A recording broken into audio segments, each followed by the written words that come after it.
안녕하세요. 대한민국에서 K며느리를 맡고 있는 40대 여자입니다. 결혼은 벌써 12년 차이고요. 결혼하고서 지내온 명절 횟수만 곱해도 벌써 한 해에 두 번씩 24번이 되네요. 거기에 시부모님 생신에 추가로 있는 제사 때문에 모여야 하는 모임까지 더하면 제가 지금껏 시댁을 위해 헌신하며 값비싼 노동을 지불한 경우가 얼마나 되는지 어느 정도 유추가 가능하실 겁니다. 요즘은 뭐 90년생이 온다고도 하고 나답게 사는 게 최선이라고도 하면서 자기 자신을 젊은 사람들이 많이 보듬고 살려고 하잖아요. 개인의 행복의 가치를 두는 정도도 더욱 커졌고 또 결혼이 마냥 의무인 것도 아니고요. 제 시절에도 결혼을 안 하고 미혼인 엄정화 언니처럼 멋지게 늙고 싶다고 말하는 애들이 있었습니다. 결혼이 마냥 정답이었던 것은 아니었고 그 시절에도 분명 결혼 말고 잘 사는 방법들이 있긴 있었어요. 하지만 저같이 평범한 애들에게는 그럼에도 불구하고 결혼이 해야만 하는 것이었습니다. 내가 잘난 사짜 직업을 가지고 있는 것도 아니었고, 그렇다고 집안에 누가 빌딩 한 채를 가지고서 매달 임대료를 받는 것도 아니었기 때문에 그냥 남들이 보통처럼 사는 대로 살아야지만 잘 산다고 어떻게든 위안을 할 수 있는 처지였어요. 그러니 저도 친구들이 너도 나도 결혼을 한다고 청첩장을 돌리는 바람에 마음만 급해져서는 나도 빨리 결혼을 해야겠다며 여기저기 손자리를 알아보고 다녔고요. 그러다 그냥 그 시기에 뜻이 맞는 지금 제 남편을 만나가지고는 결혼을 했습니다. 지금 저희 부부는 딸 둘을 키우고 있는 어엿한 부모도 되었고요. 그 당시에는 결혼만 하면 다 끝인 줄 알았습니다. 제 인생이 끝났다는 게 아니라 제 인생에서 고민을 할 일들이 다 끝이 날 줄 알았단 말입니다. 신데렐라가 왕자랑 결혼을 잘하고 해피엔딩으로 끝이 나듯이 제 인생도 남편을 만나 결혼을 함으로써 영영 해피엔딩을 찍으며 끝이 날 줄 알았어요. 그런데 웬걸 처녀째게도 감히 상상도 못 해봤던 어마무시한 일들이 결혼을 하고 난 후 겹겹이 찾아오더라고요. 바로 명절이라는 초단수의 복병과 시어머니라는 예상은 좀 했던 인물이었습니다. 저희 남편은 일남 삼녀 중 둘째예요. 집안의 유일한 아들이기도 하고 우리 시아버지의 귀한 아드님이기도 해서 집안에서는 어릴 적부터 이쁨을 아주 가득 받고 자란 놈이었어요. 하도 시댁에서 귀하게 자랐다 보니 남편은 시집을 와서 시댁 사람들 때문에 눈치 보며 힘들어하는 제 입장을 전혀 이해도 못하고 배려도 못해주더라고요. 시집을 오자마자 집안의 유일한 남자아이니까 며느리인 제가 제사를 모두 다 도맡아야 한다며 그러니 제깍제깍 제사 치르는 법을 배우고 터득해 놓으라며 시댁 식구들이 번갈아 가면서 강압을 하셨어요. 저희 새 시누이들까지 나서서 말입니다. 그러니 저도 그 당시 어린 나이였는데 이런 시댁 식구들이 얼마나 부담스러웠겠어요. 내 집안 제사도 아닌데 시댁 식구 제사를 며느리라는 이유만으로 내가 치르고 책임져야 한다는 그 자체가 너무 말 같지도 않은 소리처럼 들렸죠. 하지만 그렇다고 결혼을 없고 제사를 안 치르겠다며 집을 나갈 수도 없는 노릇이었으니 그 시절 모든 며느리들이 그러했듯이 저 또한 그냥 더러워서 피한다며 싸움을 자제한 채로 시댁 말들을 따랐습니다. 어찌나 시간이 빨리 흘러가는지 명절은 한 번 지나고 나면 또 찾아오고 또 찾아오더라고요. 그 와중에 우리 시부모님은 자기들 생신상도 꼭 자식들이랑 같이 먹고 싶다고 하는 바람에 저는 1년에 시부모님 생신 2번, 그리고 명절 2번, 그리고 집안에 제사 3번까지 정말 잊을만 하면 시댁으로 출근을 해야 했습니다. 저는 참고로 결혼하고 난 후 남편과 상의를 하고서 다니던 일을 그만뒀었고요. 그 이유는 당시 시어머니가 빨리 손주를 봐야 한다면서 임신을 재촉하는 바람에 건강을 챙기겠다는 목적이었습니다.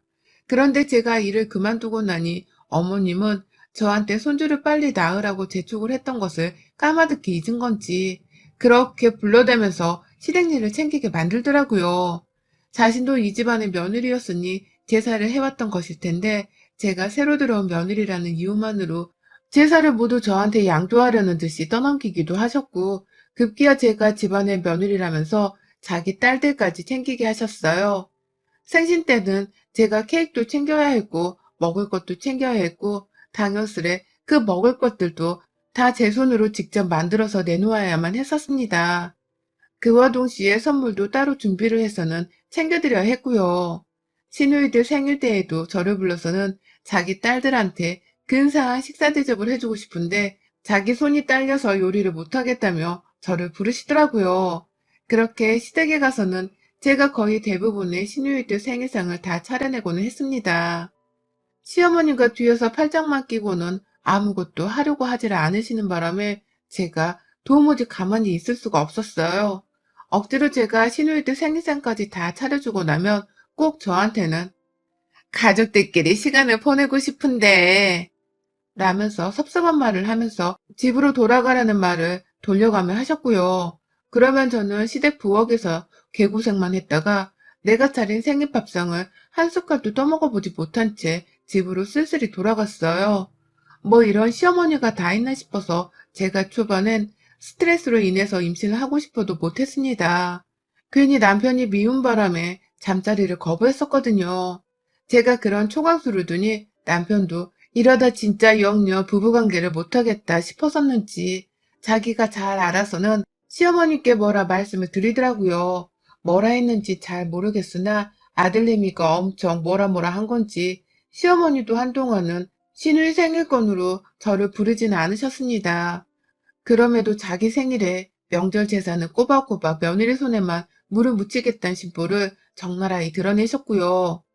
시댁만 가면 제 몸이 고생하는 게 너무나 당연했던지라 솔직히 저는 그냥 시어머니를 안 보고 살고 싶었습니다. 본인도 며느리였을 텐데 이렇게까지 나를 고생시키고 싶으실까 하는 마음에 늘 시어머니를 향한 원망이 컸었어요. 그러는 와중에 제가 첫째를 가지고 또 출산과 동시에 둘째를 가지게 되면서 한동안은 제가 태교와 육아 문제로 시댁의 일을 뒷전으로 여기고 살게 되었고요. 그 와중에도 꾸준히 시어머니는 명절마다 자기 생일마다 저를 불러대면서 제 손에 만들어지는 밥 한 끼를 꼭 얻어먹으면서 며느리 덕을 보셨으나 저는 그냥 그 당시에 육아가 너무 힘이 들었는지라 시댁에서 아무리 지랄을 떨어도 그러려니 하고서는 뒷전으로 흘려넘기기만 했습니다. 더 정확히는 흘려넘겼다기보다는 참고 살았다는 게 맞는 표현일 것도 같네요. 그렇게 살다 보니 제 몸도 고생을 하는 게 익숙해진 건지 시댁에서 시어머니가 아무리 일을 시키고 난리를 피우셔도 정말 또 이러시는구나 하는 마음으로 시키는 걸 다 했어요. 아이는 커가는데 이제 와서 결혼을 물을 수도 없는 노릇이라며 무슨 일이 생겨도 그냥 참는 것이 버릇이 되어버린 지경에 이른 것이었죠. 그렇게 지내던 와중에 아휴 이번 명절도 어김없이 시어머니가 저를 어떻게든 부려먹겠다고 추석 전부터 난리를 피우시더라고요. 참고로 저희 부부는 지난 코로나 시국에도 시댁에서 하도 난리를 피워대는 바람에 안 갈 생각을 해보지도 못한 채 제사를 지내러 갔었습니다. 그렇게 가서는 친척들이 바글바글 하길래 마스크 끼고서 명절을 치르느라고 얼마나 숨졸였는지 몰라요. 확 싹 다 신고를 해버리려다가 가족이니까 겨우 참고 지나쳤는데 이번 추석에도 시어머니는 창피한 줄을 모르고 막 오라며 부르더라고요. 야, 근데 미리 데려와서 일 좀 거들고 애들 얼굴도 좀 보여주고 해라.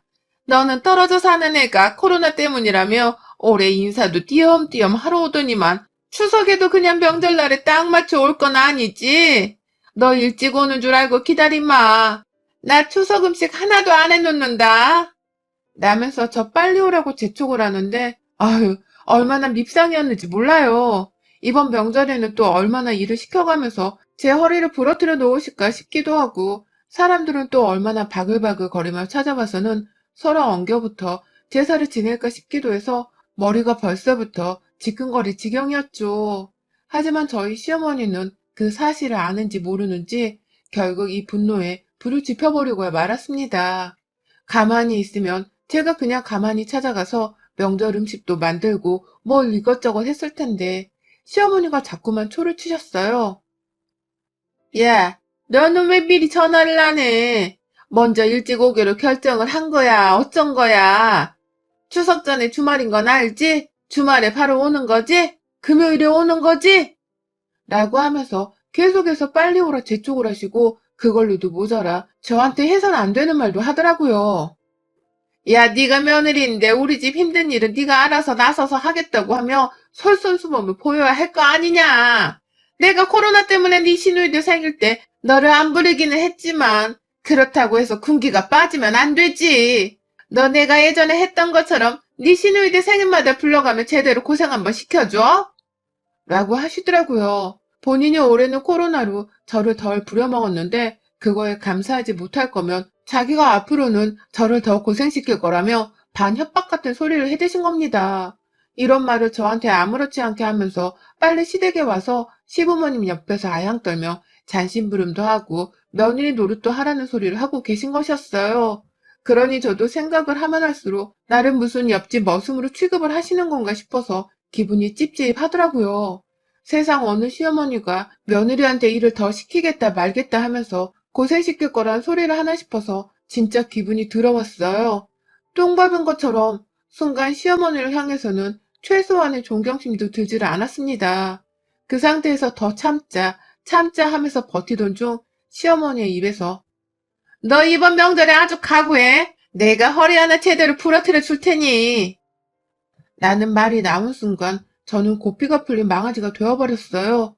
내 허리는 우리 부모님이 물려주신 소중한 몸뚱이인데 이걸 다른 사람도 아닌 시어머니가 뭔 자격으로 감히 부러뜨리겠다고 말을 하나 싶어서 시어머니를 따라서 같이 화가 났었고요. 제가 뭐라 그러셨냐면서 재차 물어봤는데도 시어머니는 한마디를 쫄지 않은 채 내가 네 허리를 부러뜨리겠다고 했다. 왜 이냐나? 라고 하면서 오히려 더 공격적으로 구셨습니다. 그러니 저도 시어머니께는 최소한의 며느리 도리 같은 건 하지 말아도 되겠다 싶었어요. 그런 인간의 도리를 모르는 분 같았기 때문에 말이죠. 저를 불러내서 어떻게든 본인이 쉬고 싶어 하신다는 것을 알아서인지 이번에 아주 그냥 제대로 시어머니를 쉬게 해드리고 싶더라고요. 그래서 저 진짜로 혼자 시댁에 갔습니다. 나 없으면 남편이 어떻게든 알아서 혼자 얘들을 돌보겠지 싶어서는 남편한테 통보하듯이 잠깐 시댁에 좀 다녀오겠다면서 그냥 집을 비워버렸어요. 제가 집을 나가는 줄 알고 둘째는 보채는데 첫째는 귀신같이 엄마 심정을 꿰뚫어 본 듯이 엄마 잘 다녀와 라면서 저를 배웅해 주기까지 하더라고요. 그러니 저도 든든하다며 그냥 무작정 집을 나가버렸죠. 시댁에 가는 데까지 가까운 거리지만 직방으로 가는 교통편이 없어서 돌고 돌면 1시간 정도는 지하철로 도착을 하거든요. 그렇게 시댁에 무작정 쳐들어가서는 저 일찍 왔다고 좋아를 하다가 혼자 온 걸 보고는 왜 너 혼자 왔어? 라고 비아냥거리는 어머님을 무작정 데리고 나섰어요. 어머님은 제 손에 끌려 나온다고 소지품 하나 챙겨 나오지 못하셨고 나오는 길 내내도 어딜 가는 거냐면서 제 팔목을 어찌나 세게 잡아당기던지 눈물이 다 나오더라고요. 근데 저 진짜 끝까지 거짓말 보태서 아무렇지 않은 척 어머님을 회유했습니다. 애들이랑 남편이랑 지금 다 집에서 놀고 있는데 어머님이 하도 보고 싶어 하는 것 같아 남편한테 말했더니 남편이 데리고 오라 했다면서 애들이 있어서 남편은 못 왔으니 저 따라 그냥 아무 말 말고 오시라며 시어머니를 무작정 끌고 나왔어요. 아무래도 둘 다 서울에 살고 있긴 있어서인지 어머님도 금방 의심을 풀고는 저를 따라 나오시더라고요.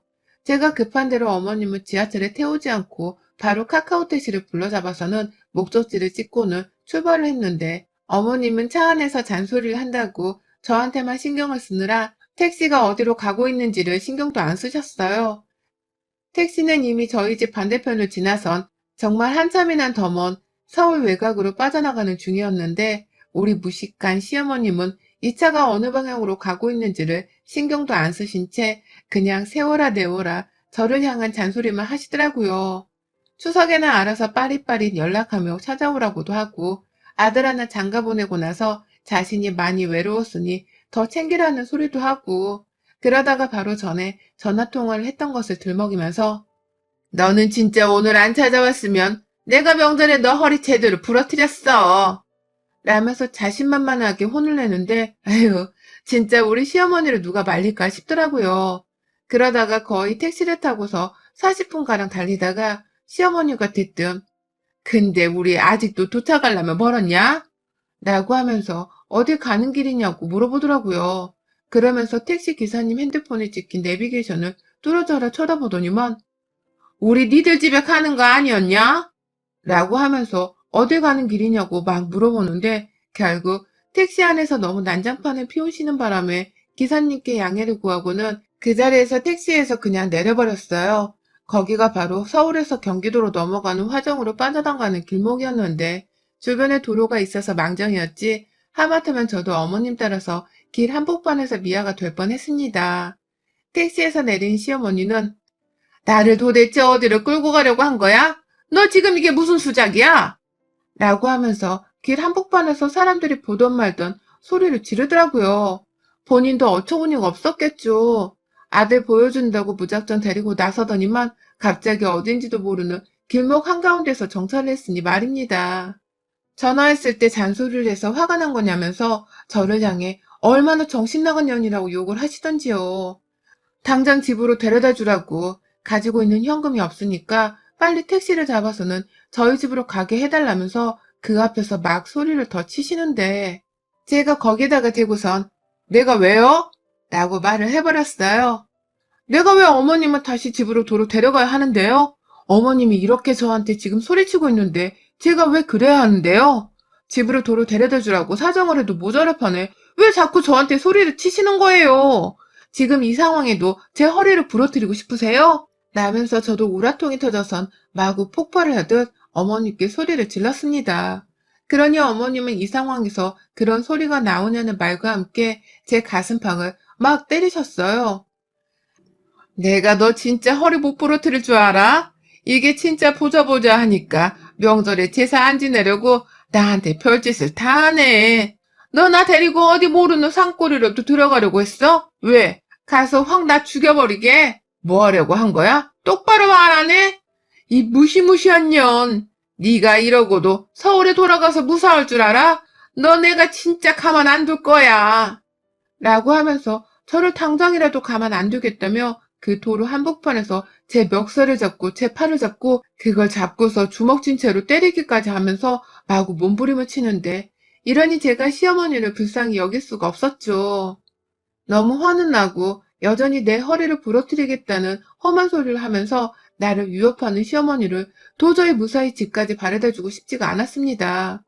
저 원래대로라면 어머님을 그냥 일산 너머 파주까지 확 데려갔다가 거기서 사과받고 도로 택시 태워서 집에 오려고 했거든요.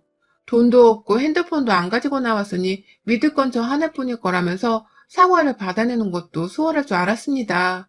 그러나 계획은 진작에 틀어졌고 어머님은 오히려 적반하장으로 저를 강압하듯이 소리 지르며 집에 데려다 주라고 발악을 하는데 너무 분하고 미워서 그냥 시어머니를 두고 혼자 와버렸어요. 서울 집으로 혼자 말입니다. 말을 심하게 건넨 것에 대해서 똑바로 사과를 하라고 하는데도 무시를 하고는 너 같은 거한테 무슨 사과를 라면서 혼을 내는 어머님께 그럼 저도 어머님 집에 못 데려가요 라는 말을 하면서 그냥 혼자 도로를 빠져나왔어요. 그러니 시어머니도 저를 바로 따라 나오지 않고서 제자리에서 발만 동동 구르더니만 제가 횡단보도를 건너는 그 순간 뒤에서 제 이름을 막 부르더라고요. 다시 돌아오라고 말입니다. 무슨 이산가족 상봉하는 것도 아니고 저를 살벌하게 불러대며 당장 돌아와서 택시를 잡으라고 하는데 그러니 저도 홧김에 알아서 오세요 라며 소리를 치고는 그 앞에서 바로 택시를 잡아 타고는 어머님 앞에서 유유히 사라졌어요. 어머님은 제가 택시를 잡겠다고 손을 막 흔드니까 어떻게든 저를 빨리 따라잡겠다면서 신호등이 바뀌기만을 한참 기다리셨어요. 신호등은 어머님 뜻대로 쉽사리 바뀌질 않았고 어머님은 결국 저를 눈앞에서 놓치고 마셨어요.